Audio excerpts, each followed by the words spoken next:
Young. Thank you. God bless you. Please, please, please, please. I first want to thank all the incredible speakers today.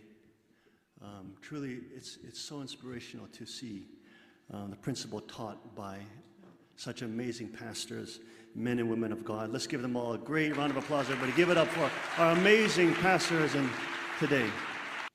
You know, today I want to share with you something, if I can get a little space on this thing. You know, for me, I've always had, many, questions. And also growing up in this movement, also following true parents, and from when I was young, just born into the movement, etc. Really hearing so many things about our movement. Hearing how we would, move the world, and how we would transcend all boundaries of religion and race and nation, language, etc. But those things, unfortunately, just viewing and watching, I never saw them come to pass, despite the hard work and efforts and toil of so many brothers and sisters. You know, when True Father passed away, I think this was one of the probably most difficult things for our movement, because we all saw him. He was always so healthy. He was always so vibrant. He was always so strong. He was 93 and he could still whoop you, you know, and he could still move across a room really quick and get you. You know, he was so filled with vigor and so much love. And I think for us, it was just one of the most crushing things. I think a lot of us are honestly still grieving because of True Father ascending. And honestly, I've spent the last 2 years of my life just chasing Father around every day. We were wherever he would be. If he was on the boat, we run on the boat. And I hate being on the boat. I hate fishing. It's probably out of all the hobbies, fishing is not on my list.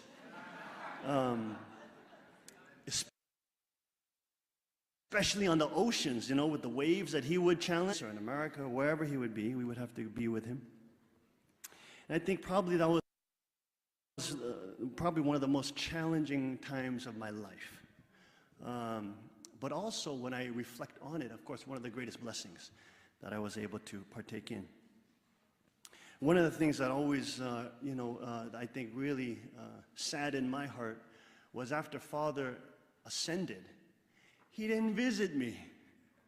You know, he didn't come in dreams, or he didn't come in visions, or, nothing, just silent.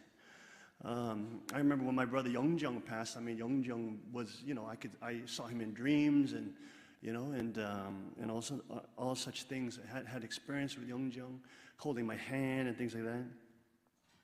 But here I am with True Father. I've been with him for the last 2 years. He's just the center of my entire existence. You know, I'm supposed to be the head of the movement, but I'm really chasing him around every day. And he's not coming back. He's not visiting me. So I was really crushed. You know, I thought maybe if I change my hairstyle, he'll come. You know, because it was getting kind of long and luscious, and I said, I got to shave it off again, how I like it, nice and bald. But I think many people say I look like a Zen monk, and Zen monks are known to shock people. So actually today, I hope I can shock you a little bit today. But True Father finally visited me. He finally came on December 5th in the morning. And so that for me was huge, and it was so meaningful. It was probably the clearest he's ever come.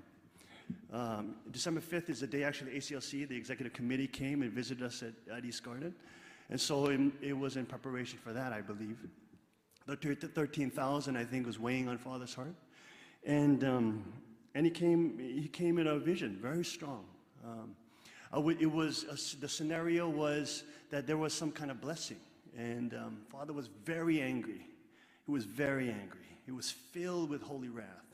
He was actually pummeling, beating people, like MMA, ground and pound style, really pummeling people in this room. And I remember just being filled with so much fear and dread. I was looking around and saying, oh my God, what is happening? I was trying to, find out what exactly the situation is. And, Father, as he's doing this, I see him, and he comes walking towards me, and his eyes lock onto my eyes. And I'm thinking, oh my God, now I'm dead. Now it's my turn to get a big whooping. Comes out again, and I hear him coming from the back room, so I'm thinking, oh, I'm going to feel a big slap on the back of my head real soon, And he just walks by, and he says, absolute sex. He says, 절대성 in Korean. He says, 절대성. Now, we usually translate it as absolute sex, but actually, 절대 means a whole. It has a very deep meaning. It could mean absolute. That's one part of its meaning. It also, in that context, means eternal and loyal and faithful. It has all this richness inside that one word, 절대. It could also, in that context, it could also mean like glorious. It can mean unchanging. It can mean forever. These kind of eternal, these kind of things are all incorporated into 절대 in that context. So he was so clear. He just said 절대성, so clear. And so that day, I woke my wife up and I told her the dream, and so I wouldn't forget. And that day, we met with two teams. We met with some young people, and then we met with ACLC. And I got a great question when we were discussing with some young people. I got a great question from this sister. She said she had saw one of my sermons from a couple years back when I was ministering at Chungpa Church with the Two Rivers Choir, etc. And she said, in one of your sermons, you said that, True Father comes and completes all the traditions. For Judeo-Christianity, he is in the position of the Messiah. And for Buddhism, he is in a position of Maitreya, Buddha. And for Islam, the Mahdi. And for Hinduism, the Kalki. And for Confucianism, the true righteous man. And she said, what about for people who don't believe in religion? What about people like that? In the principle, who we call conscientious people of the age, that are prepared by God, maybe seeking God through science or knowledge, etc. And then it's such a difficult question. I don't know, that is such an enormously difficult question. Because for myself, if you know anything about Cheonbokgung in Korea, where we're pastoring at Cheonbokgung, we put up a beautiful, statue of Jesus and the Buddha and Confucius and Muhammad, in the form of the Quran, all embracing like this and facing, the city. And this is really, I was very proud of that, because of somebody who studied so many religions. Then that was something of great pride to me. But honestly speaking, every day when I saw those statues, I was filled with inspiration on the one hand, but on the other hand, I was very depressed looking at that. Because knowing these theologies, there are just some elements of these theologies, whether it's Christology or metaphysics, they are irreconcilable. It is almost impossible to reconcile these through even theological discussion. And so I would always be depressed. Looking at them, I would always be depressed, but also inspired. And so when this sister asked me this question, all these things are flowing through my mind. And I just blurt out, absolute sex, 절대성. And she's like, what? And actually, if you think about it, this is what I said to her. I said, if you think about it, everybody is actually thinking about sex. Nobody's talking about it, but everybody's thinking about sex. Buddhist monks are thinking about sex.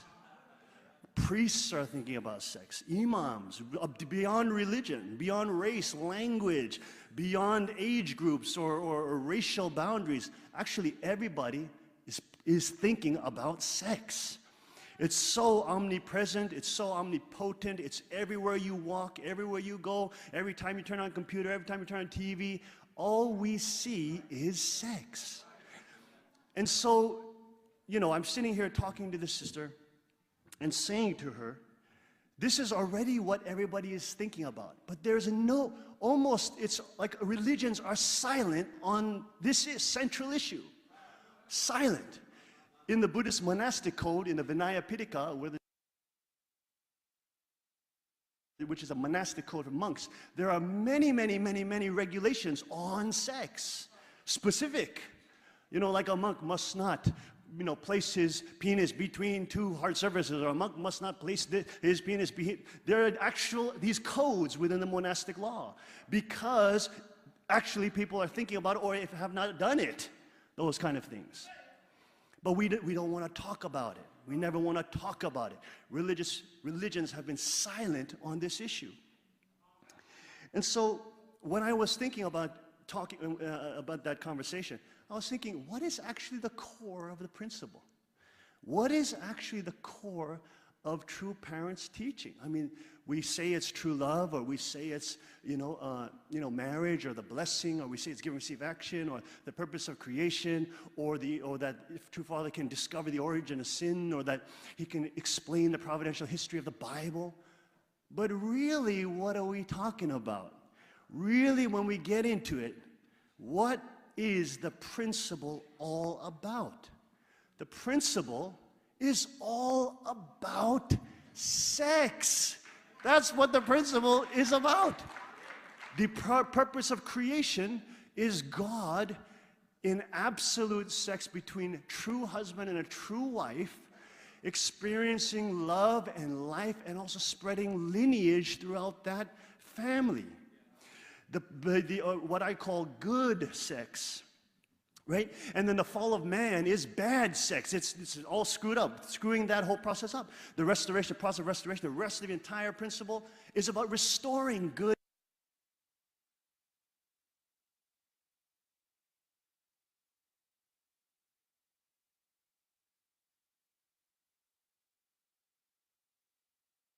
sex.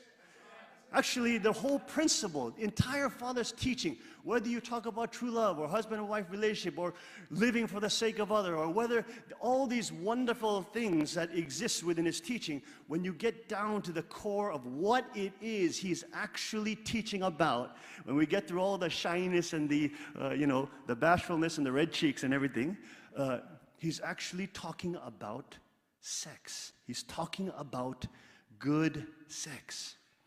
Now, this for me, I think clarified so much in my own mind, because what I realized is that we tried to encapsulate Father's teaching.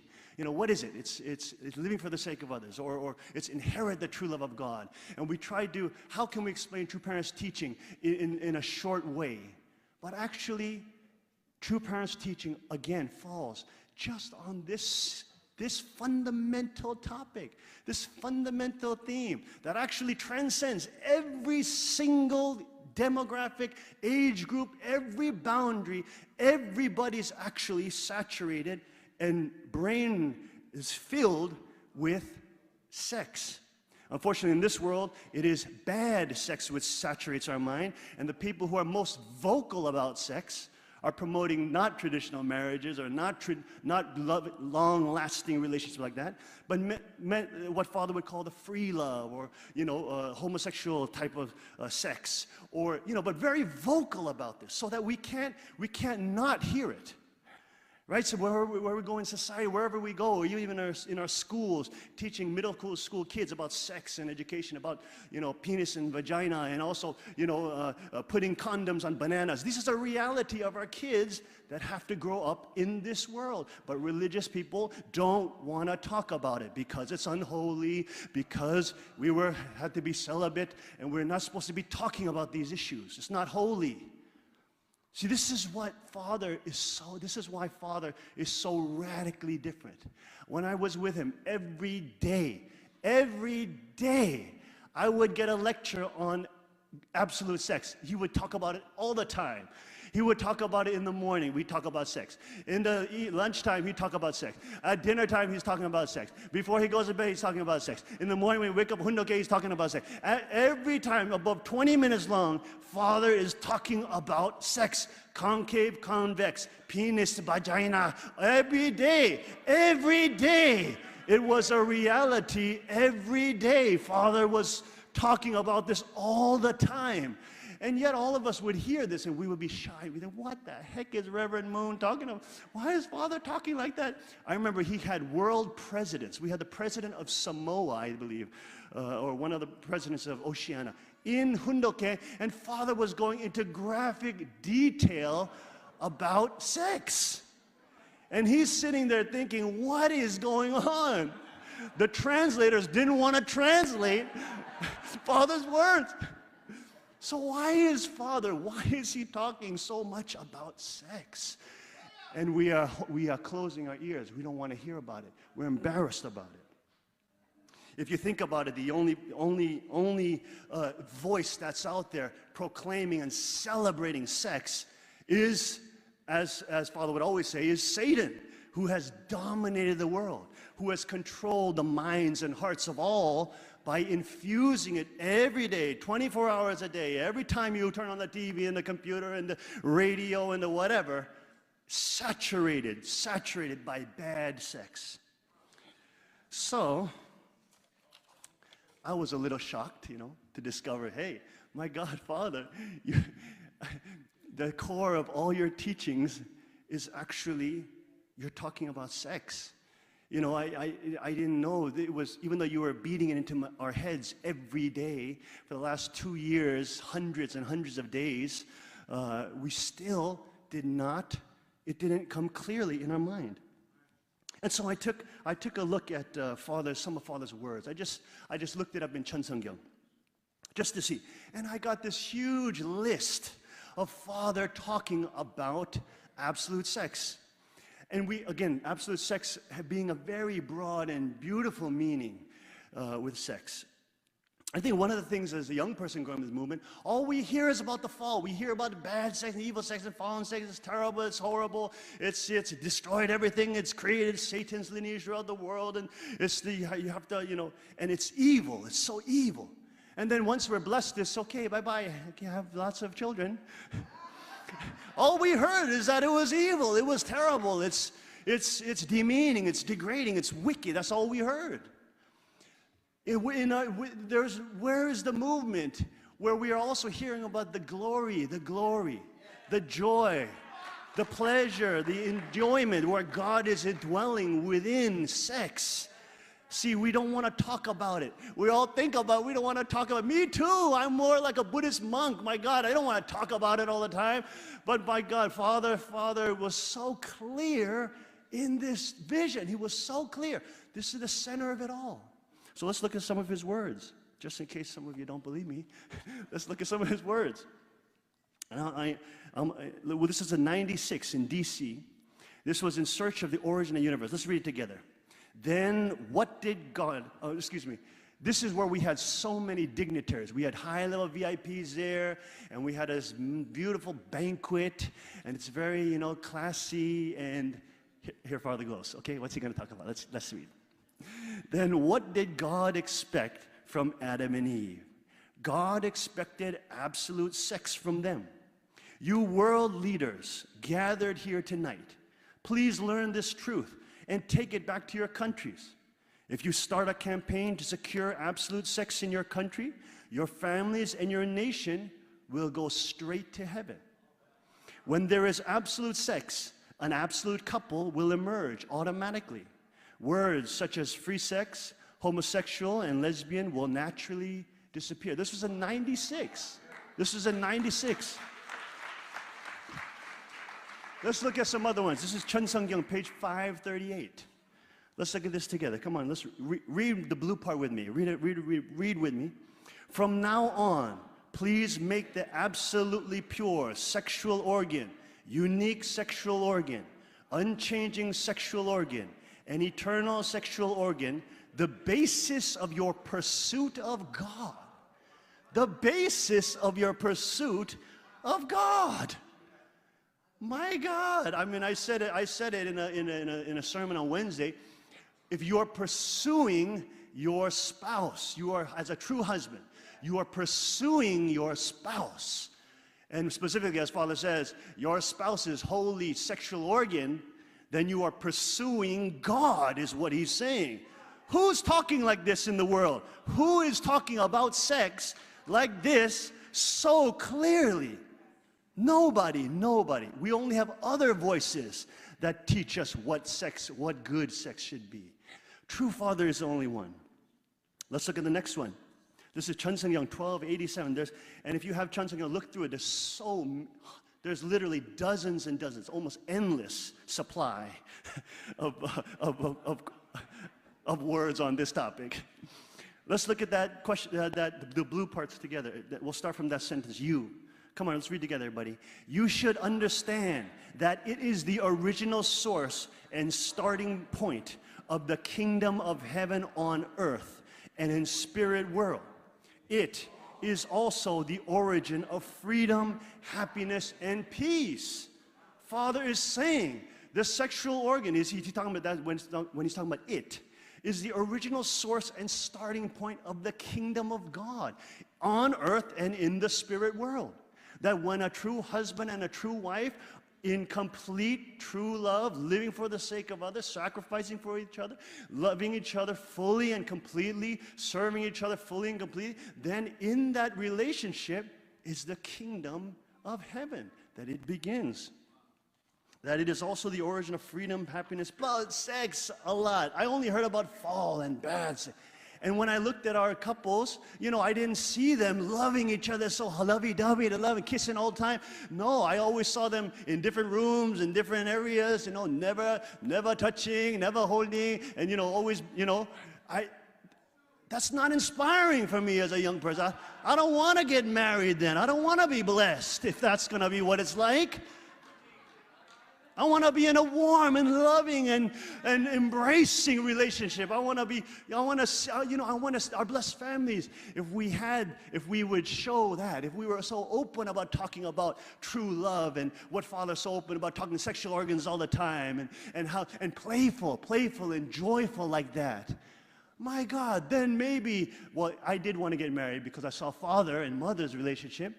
But then we can also be inspired as young people to also want to get the blessing, to want to go towards marriage and not be always, tempted by the other side, what the secular world is offering us, This is, I think, such a big thing that weighed on my own heart. But Father says so clearly that it is, you will go to the highest realm of the kingdom of heaven. He's not ashamed about talking about sex. Only we're ashamed of it. And so, I still feel uncomfortable speaking to you all about it. My face is pretty red, I think. But I'm doing it because Father actually is so clear. It's the center of his teaching. Let's look at Chun Seung-young on page 1290. And read together the blue section.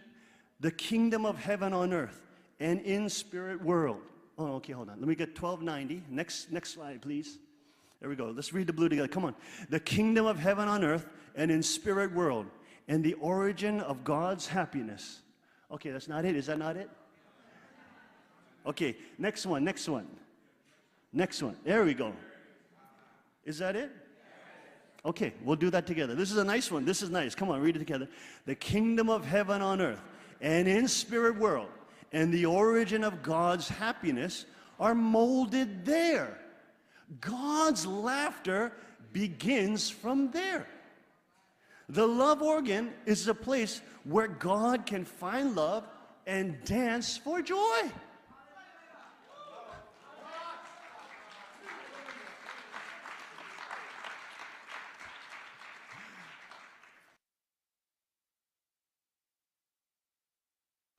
True Father is saying that God is dancing in a true husband and a true wife's jalapeno and rose is what he called it, right? Or lotus flower, whatever he called it.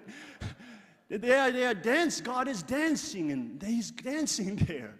He's totally fulfilled there. He's happy when that marriage is coming together and it's surrounded in serving each other and loving each other, etc. Let's look at the next one. The next thing is, but I love this one because Father says that God is dancing with joy. But in the next slide, Father has been so clear, I think, that we have seen, that he says so clearly that the teaching, the core of his teaching, the key of the principle is absolute sex, what he called 절대성, and what he so openly talked about. And he says this is also the starting point of heaven, as you all read with me. When we look at the parables of Jesus, and we went over this in part today, but look even what Jesus is saying in Matthew 13. When the disciples asked him, "Why do you speak to the people in parables?" Jesus replies, "Because the knowledge of the secrets of the kingdom of heaven has been given to you, but not to them. So was fulfilled what was spoken through the prophet, I will open my mouth in parables. I will utter things hidden since the creation of the world." When I read this, I'm thinking, my God, Jesus, 2,000 years ago, was talking about absolute sex. He knew the principle of creation. He knew the fall of man, and he was sharing this as secrets to his disciples. But because of the fallen, because of faithlessness of the people, he could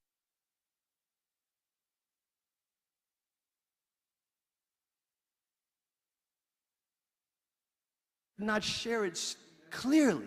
Remember, compare this to Father's life. When Father was 30 and 33, he could not speak clearly about this issue. Remember, because the whole environment, when he was that young, like my age, when he was preaching about this, he had to teach it almost in secret. It's only when he gets older, like when he gets more senior in age, when he's 70 and 80, where it really starts coming out like a flood.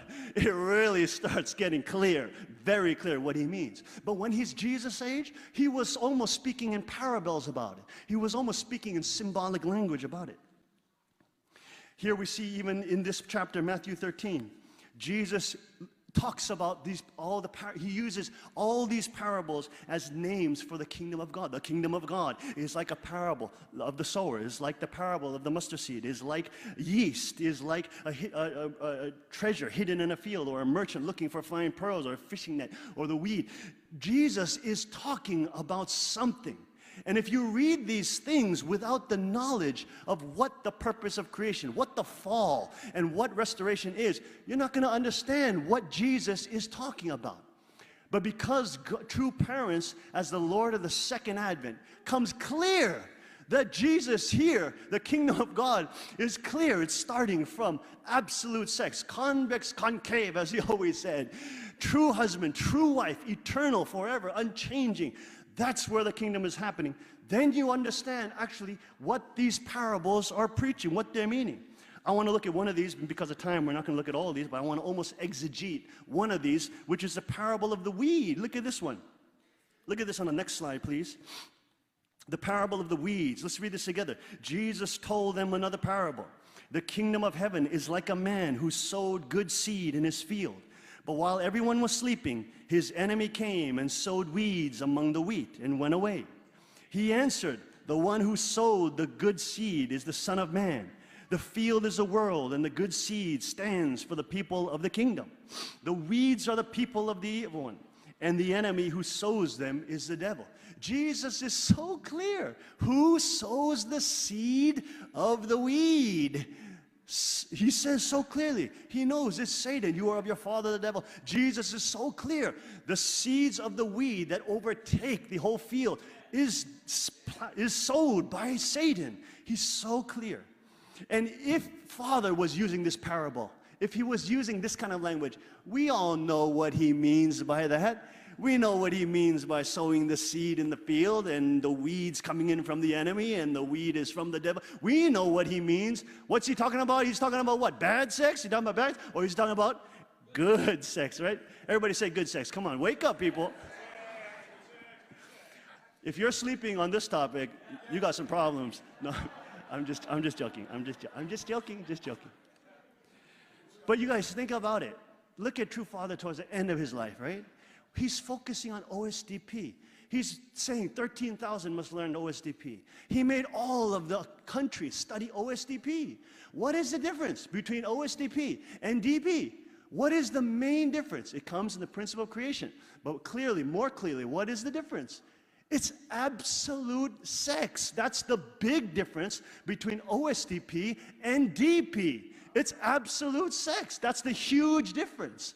And that is what Father was making all of us learn until his, passing day. He was saying, learn OSTP. Learn. There's a little hint in there. He's talking about you got to learn about good sex. You got to practice it. You got to be full of joy. You got to be praising God and worshiping glory. God's got to be inspired by your couple and your love and your sex. Oh my God. Oh my God. Where are you going to hear this in? What kind of church are you going to hear this in? My God. Oh my Lord. Everybody thinking about it. Nobody want to talk about it. Jesus spoke in parables. Of course, we talked about it, the faithless of the people. True Father reveals the secrets. Very simple. This is very simple. Bad sex destroys the world. So what's the solution? Bad sex. That includes all those things, including adultery, including all those perversions, okay? Bad sex destroys the world. It destroys marriages, it destroys families, it destroys tribes and communities. It destroys nations fall before it. What's the solution? So easy. If bad sex destroys it, what rebuilds it? It's good sex that's rebuilding. That is the key to the kingdom of heaven. And Father said, no spare key, no spare key. He said very clear, the key to the kingdom is absolute sex. That's what brings the husband and wife together. It has to be full of joy, full of, ecstasy for God, and full of divine, enjoy, dancing, as Father said, dancing. And Father, then that is strengthening marriages, strengthening families, strengthening tribes, nations, world. The kingdom is being built. Whenever I heard, I would hear in so many lectures, we have to build the kingdom, or we have to build God's word. We have to live for the sake of the other. I don't know how to do that. Where am I supposed to start? Where am I supposed to start? How am I going to do it? Tell me where I'm going to start. Clear. Don't be ashamed. Tell me clearly. Where do I start? No symbolic language. I want it very clear. Where do we start? Father's very clear. It starts with sex. Good sex. Okay, and I'm using good in a holy way here, people. Because truly, when it is in the blessing, and when it is within the loving relationship of husband and wife that truly live for each other, serve one another. That means husbands, we help our wives paint her toenails, and we take all the garbage, and we do all the things, our 5%, we do it all, okay? I try it every day, do my homework every day. Right? And in that kind of wonderful, loving relationship, then the culmination of unity, two people becoming one, chanilguk, absolute sex, then God can come and dwell within our midst. True parents also, Father said, true parents also come and dwell in your midst when you are having absolute sex with your spouse. Are you kidding me? Right? Oh my God. True parents and God is dwelling in your midst. Happy, joyful. When we're thinking about actually this kind of clarity, then for me, the teaching becomes so simple. It becomes so powerful. It unlocks every single problem and also provides the solution for every single problem, every loneliness and hole in our heart. This true love that Father is talking, and more clearly, specifically, in the culmination of that, being this wonderful, intimate relationship between true husband and true wife. That is the beginning of the kingdom of heaven. Give glory to God and true parents, people. Come on.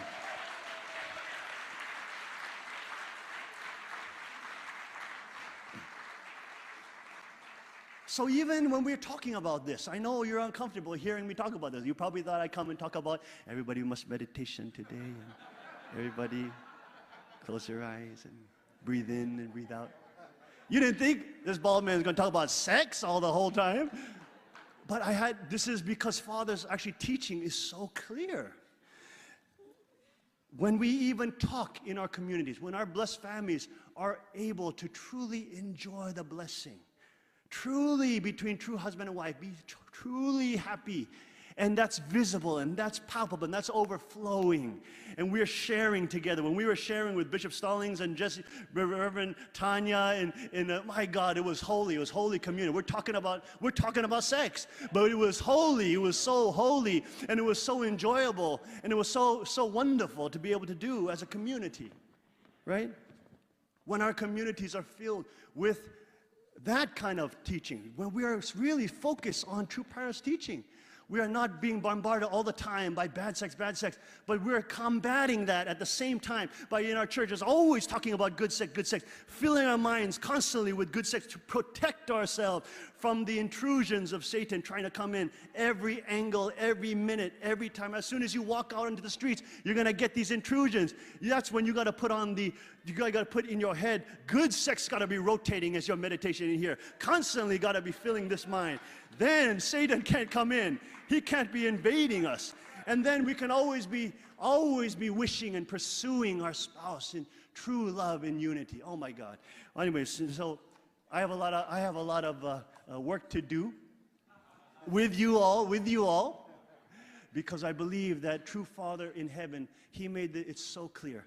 I've been struggling on this because I didn't really pin down what the core of our entire movement is about. And I could not pin down what the core of our theology was, or I could not pin down what the core of true parents' teaching was. And I heard so many people talking about this and that, love and true love, and living first together, all these kind of wonderful things, but really clear. What is the password? What's the password that's going to get me in to understanding all the hundreds of volumes? What's the password that's going to let me get in and understand everything what True Father's talking about? He's talking about one thing. He's talking about true, absolute, and good sex.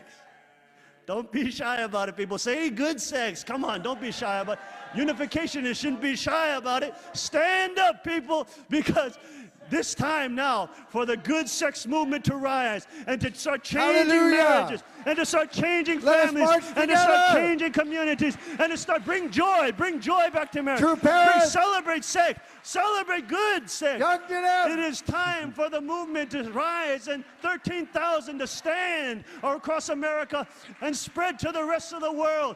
The good sex movement is coming. It's coming. And the Lord is on high. He's coming on the clouds with fire. True Father is here. Let's give it up for True Hallelujah.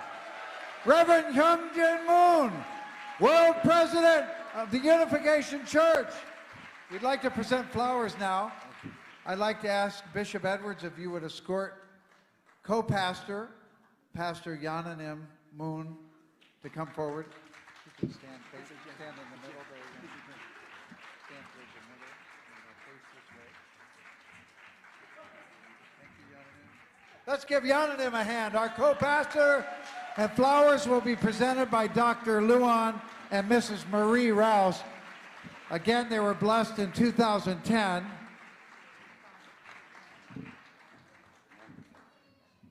And brothers and sisters, all 50 states of America, God bless you all. This concludes our broadcast.